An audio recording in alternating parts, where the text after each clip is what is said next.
consecutive #1 hits. She sold over 200 million albums around the world and touched the hearts of millions. We're talking about the one and only Whitney Houston. Starting October, the museum in Newark, New Jersey, Whitney's hometown, is launching a very special exhibit honoring the legendary singer.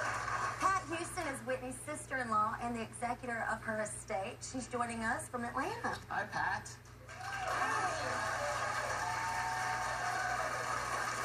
So what makes this exhibit so special? Well, it's Whitney Houston. Where can you go wrong? You know, she's so iconic, and she's loved from globally. And, you know, we just wanted to, you know, this year marks a 1-year anniversary of the Grammy experience, and it's debuting its first museum on the East Coast in Newark, New Jersey. It actually gives the fans an up-close experience in seeing some of her artifacts from the timeline of her life, and to see some footage from and photographs from the family, and to see her childhood Bible that she carried with her until the day that she passed. I mean, that was given to her by C.C. Winans, and it's just so raggedy. She didn't care. She loved that Bible. So it would be very interesting for the fans to see the timeline of such a remarkable life. Absolutely. This summer, a new documentary on the legendary singer's life hit theaters around the world. It was directed by Oscar-winning filmmaker Kevin McDonald. It's now available on iTunes, and our executive producer actually is a producer on it as well. Here's a quick teaser. She was wise, very sweet, somewhat shy, but then she was still this girl who would, you know, grab your arm in a scary movie, curl up right next to you. She was the cutest, most beautiful girl that could sing. She's full of laughter, and that smile made you feel warm all the time. This documentary is the first and only film authorized by the estate. Pat's one of the executive producers. Tell us, why did you want to make this movie? You know what? You wanted to see the human side of Whitney. I mean, everyone knows about the music, but I wanted people to understand that she was just more than just music, just a human. And all she ever wanted to do was sing. But she was a very lovely, remarkable woman. And that smile, I mean, just lights up the room.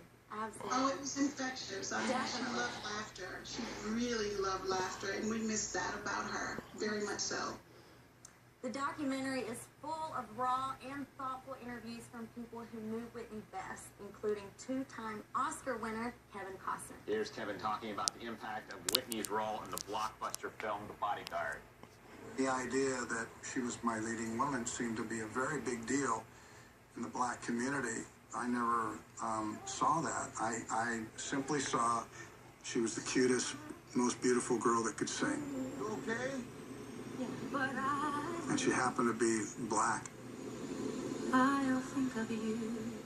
And then I realized that she asked the plane to stop.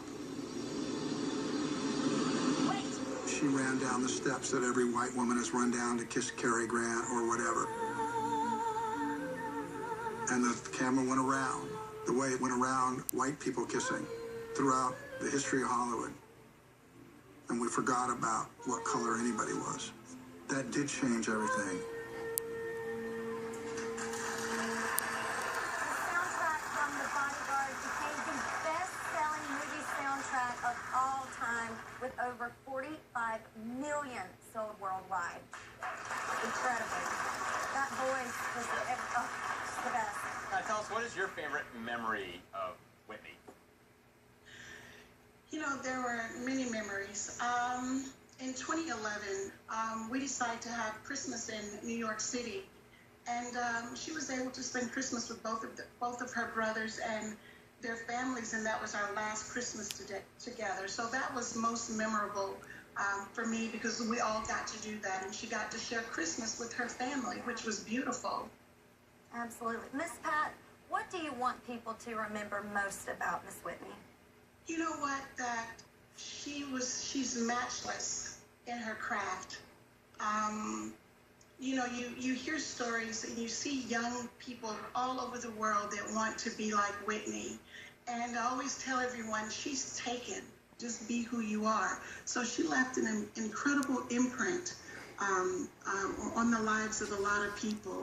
And she was given to us one moment in time by God. I mean, and what a gift. And we should cherish that moving forward.